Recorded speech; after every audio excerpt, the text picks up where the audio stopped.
Stop anxiety in 60 seconds. No tricks, no mystical promises, just one simple, repeatable practice inspired by the imagery Edgar Cayce used again and again, the soul remembering love.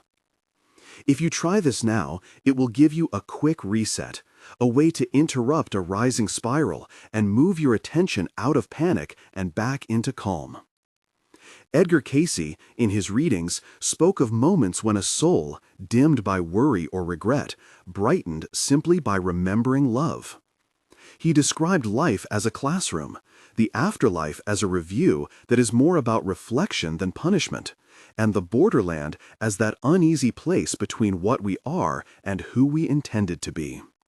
From those images comes a practical idea: memory can change vibration. In modern terms, attention shifts physiology. In plain terms, remembering love can change how you feel. Anxiety often begins like this. Your attention pulls toward threat, rehearses future harm, and tightens the body. You become stuck in a small circuit of fear, quick breath, shallow chest, racing thoughts. In Cayce's language, you might be in the borderland, stuck between outer circumstance and inner purpose, vibrating with worry instead of with what he called love. That is not a moral failure, it is a signal.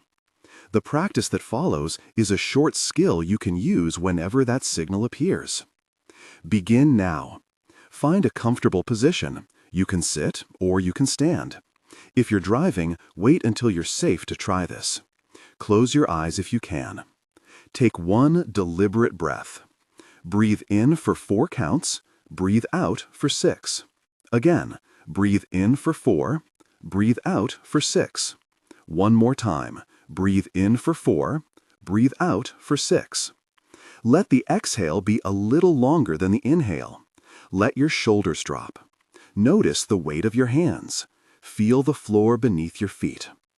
Bring to mind one single image of genuine warmth, a face that smiled at you, the sun on your skin, a small kindness you once received, a child's laughter, a moment of peace. Choose one image only. Let it be simple. Hold it gently. Softly, either out loud or inside your mind, repeat the phrase, "I remember love." Say it once on the next inhale, once on the next exhale.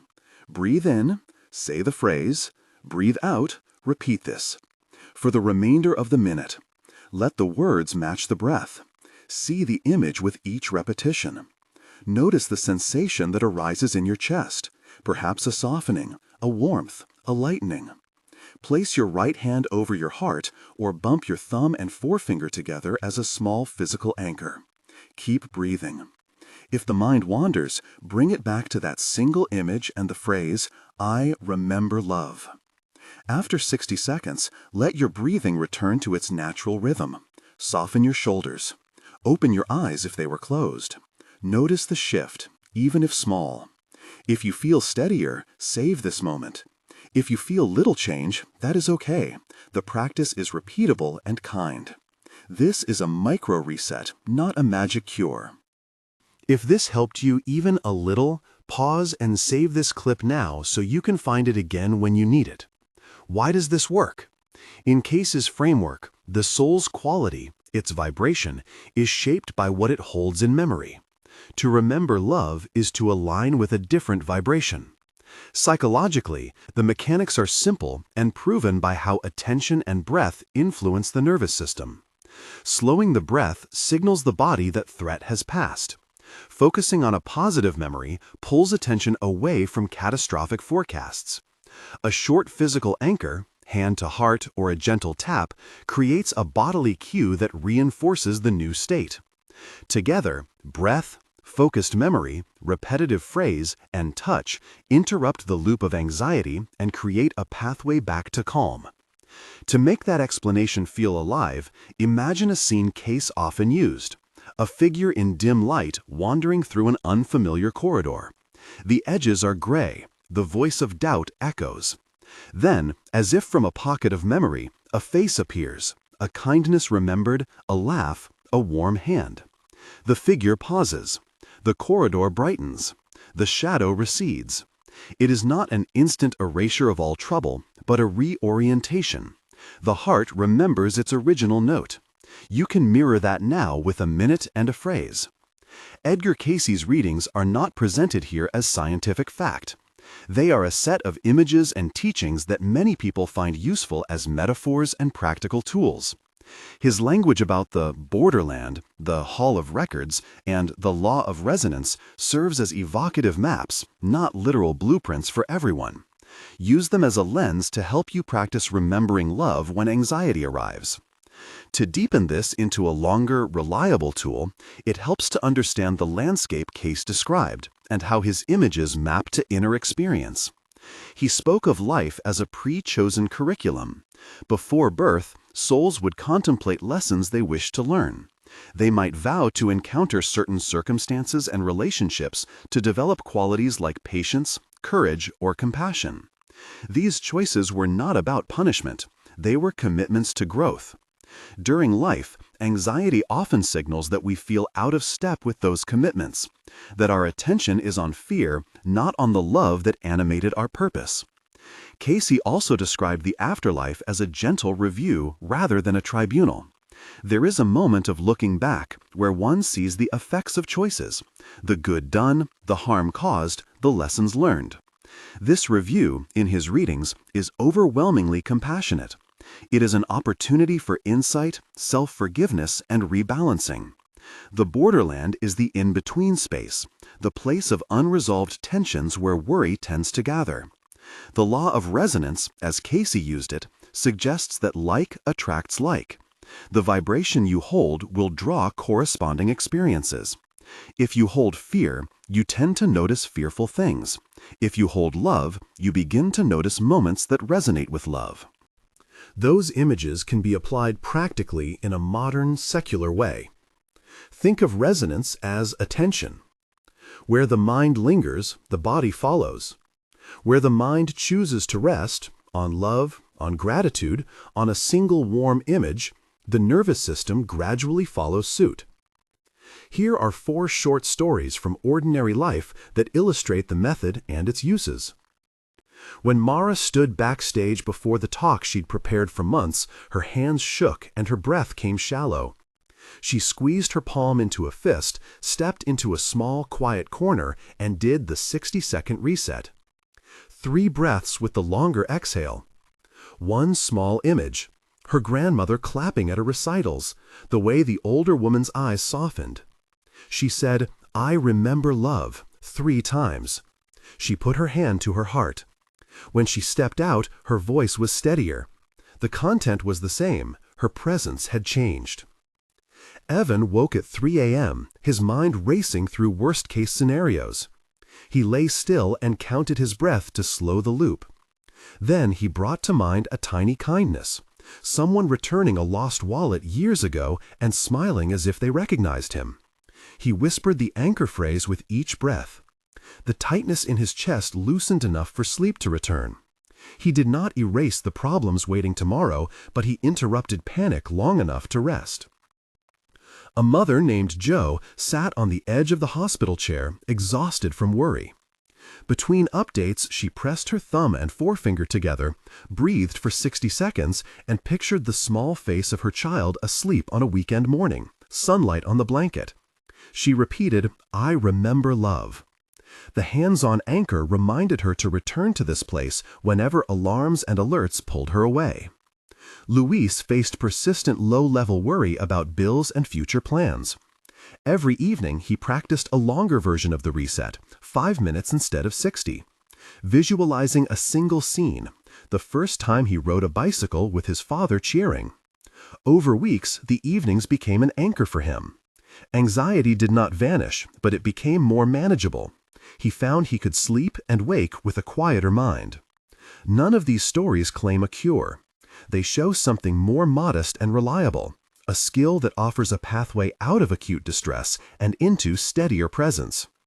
If you want to experiment more deliberately, here are a few variations of the 60-second reset you can use in different contexts. Breath only. Close your eyes. Breathe in for 4 counts, breathe out for 6 counts. Repeat for 60 seconds. Keep your attention on the sensation of air moving in and out. This is minimal and works well when memory is hard to summon. Visualization only. Close your eyes and hold a single warm image for the full minute. Let it be sensory, colors, textures, sounds.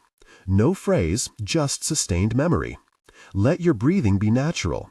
This is useful if words feel strained. If you are in public and cannot close your eyes, repeat the phrase, "I remember love," silently with each breath. Keep your shoulders loose and your posture open. Let your jaw unclench. This is discreet and portable.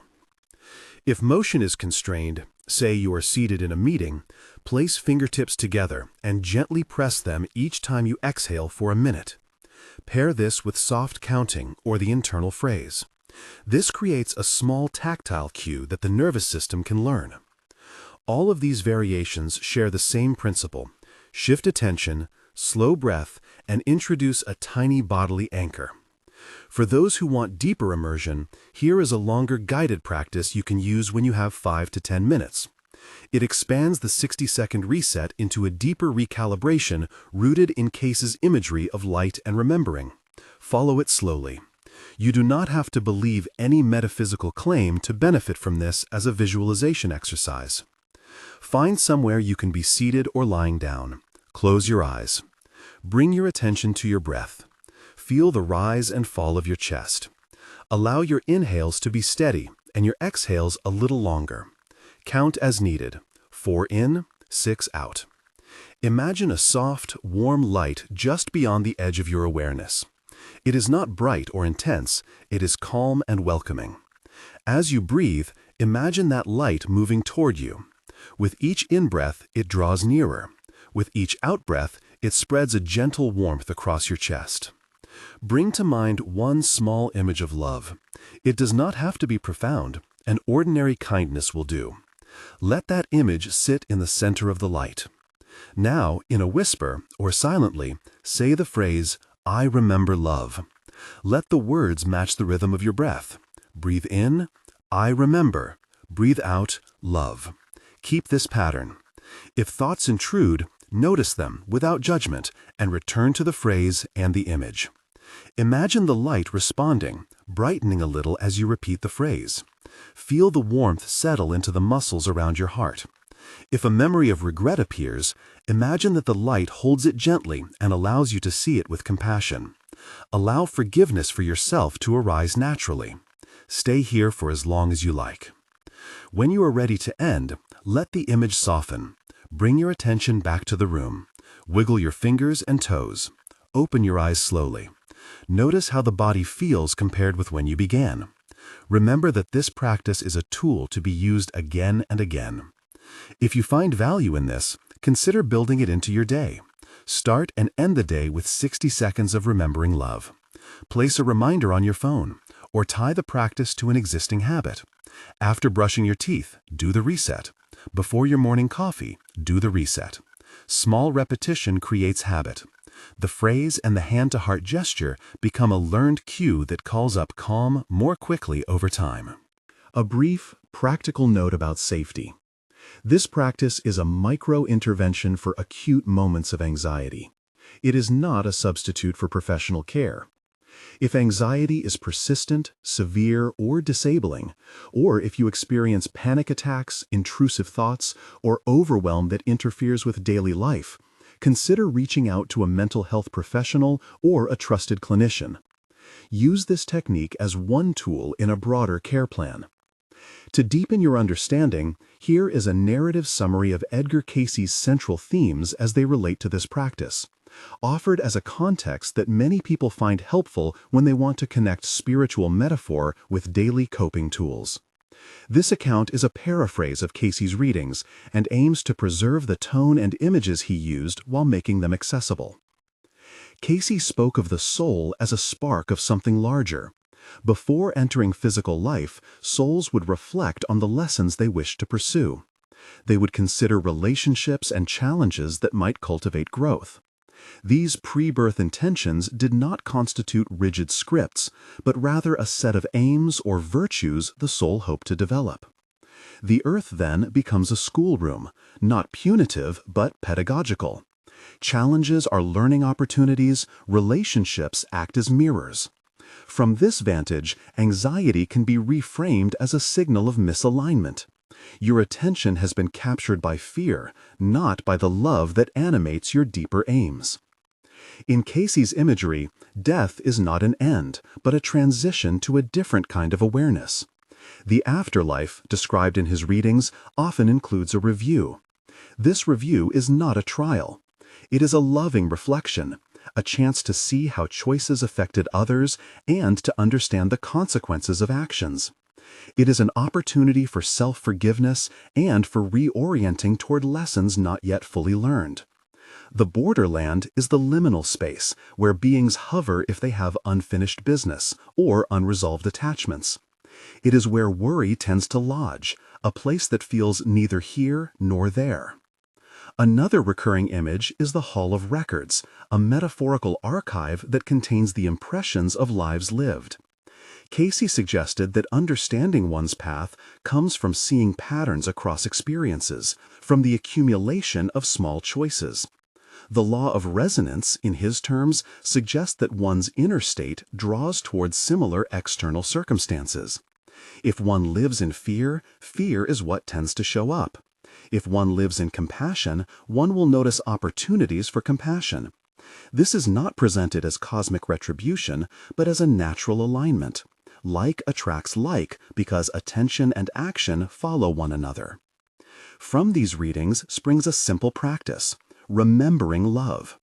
When a soul, or you, remembers the loving intention that preceded a difficult experience, the vibration shifts. The mind's focus changes, the body follows. That is the root of the practical reset you just learned. Breath settles physiology. Memory alters attention. The phrase anchors both. The physical touch locks in the shift. Throughout his readings, Cayce also emphasized self-forgiveness and compassion. He often described beings who, after a life of struggle, were given the gift of seeing the larger arc and choosing again. That image is useful for anyone who sits with persistent anxiety triggered by past mistakes. The practice of remembering love is also an exercise in radical gentleness toward oneself. It asks you to pick one small warm thing, not to perform moral contortions or recite long confessions. It is a tiny doorway back to presence. If you want a more textured, practical bridge between Cayce's language and modern psychology, think of this. Attention shapes perception. Perception shapes physiology. Physiology feeds back into attention. The cycle is circular, and any point of intervention can change the loop. Breath resets physiology. Memory redirects attention. A phrase provides a cognitive anchor. A physical touch cues the body. These are small levers with an outsized effect when used repeatedly. Here are 3 more short practice examples tailored to specific situations, followed by variant guided transcripts you can read aloud or record for yourself. Morning jitter practice. Sit on the edge of the bed. Before you touch your phone, place your hand on your chest. Inhale for 4, exhale for 6. Picture a small, ordinary scene of warmth. Someone handing you a cup of hot coffee with a smile. A neighbor who waved. A child's drawing. Say, "I remember love." Repeat for 60 seconds. Stand up, begin your day with this anchor. Quick public reset for meetings. Keep your posture open. Inhale on 4, exhale on 6, 3 times. Silently repeat, "I remember love" on each breath. If you can't close your eyes, fix your gaze softly on a neutral point. Slightly press your thumb to your middle finger to create a discrete anchor. Nighttime worry ritual. Lie on your back. Breathe slowly. Bring to mind one image of something that went well today, however small. Repeat, "I remember love," with each breath for 60 seconds. If intrusive thoughts appear, imagine them as clouds passing. Return to the image. After the minute, allow your breath to return to its natural rhythm and rest. If sleep does not return, try 3 cycles. Guided transcript, 3-minute version. Sit comfortably and close your eyes. Take 1 slow breath in and let it go. Breathe in for 4 counts. Breathe out for 6 counts. Again, In 4, out 6. Bring to mind one small, harmless image that feels warm. It can be a face, a sunrise, a laugh. Choose one. With each breath, repeat the phrase, I remember love. Breathe in, I remember. Breathe out, love. Feel the phrase settle into your body. Notice any tension in your shoulders and let it soften. If the mind wanders, gently return to the phrase and the image. Allow the image to glow a little more with each repetition. If a hard memory appears, greet it kindly, then return to the warmth. Continue breathing, repeating, remembering. When you are ready, let the image fade to a soft glow. Bring attention back to the breath. Wiggle your toes and fingers. Open your eyes, carrying that small warmth with you. Guided transcript, bedtime 5-minute version. Lie down or sit comfortably. Close your eyes and take 3 slow diaphragmatic breaths. Inhale, feel your belly rise. Exhale, feel your belly fall. Let your breathing be natural. Picture a soft pool of light at the center of your chest. It is warm and steady. Bring to mind one memory that evokes tenderness. A pet sleeping, a hand held, a moment of genuine care. Hold that image. As you breathe in, draw the light into your chest. As you breathe out, feel it spread warmth through your ribcage. Repeat the phrase, I remember love, matching it to your breath. Inhale, I remember. Exhale, love. Let the word love be an exhale of release. If intrusive worry comes, imagine placing it on a leaf and letting the river carry it away. Return to the image and the light. Continue until your breath slows and your body relaxes. Allow sleep to come if it wishes. If it does not, repeat as needed. A word about learning this as a habit. The first few times you try the practice, the shift may be subtle. That is normal. The nervous system learns by repetition. Consistency matters more than intensity. Practice when you are calm to strengthen the cue, so it becomes more effective when upset. Record your own voice saying the guided version and play it when you need support. Keep the phrase short. Keep the image small. The simplicity makes it portable. If you are interested in the larger context of Cayce's work, there are a few themes worth watching for in his readings: the primacy of love as a guiding principle, the focus on growth over judgment, and the idea that reflection and memory are central to transformation. These themes are not unique to Cayce, but his specific metaphors, a soul choosing lessons before birth, a hall of records that archives impression, a borderland where unresolved attachments linger, provide vivid language for practices like this one. Before we close, a small practical checklist you can carry in your pocket. When worry rises, notice the body first. Slow one breath. Call to mind one small warm image. Repeat, I remember love, with the breath. Place your hand over your heart or press thumb and forefinger together. Repeat 60 seconds. Assess. Repeat if needed. This is a short practice inspired by Edgar Cayce's emphasis on remembrance and vibration. It is modest, portable, and grounded in attention and breath. Use it as a reset, not a promise. Let it be a compassionate gesture to yourself that says, I can return to what matters. If you found value in this practice, subscribe for the extended guided version and guided explorations that connect Cayce's images with practical routines. There is a longer guided session available that walks through the Hall of Records imagery, explores the idea of life as classroom, and offers multiple practice lengths you can choose from. Remember, this is a quick reset. Repeat it as often as you need. If anxiety is persistent or overwhelming, consider reaching out to a mental health professional for support. Be gentle with yourself. Keep practicing. The small act of remembering love can, over time, become a reliable doorway back to presence.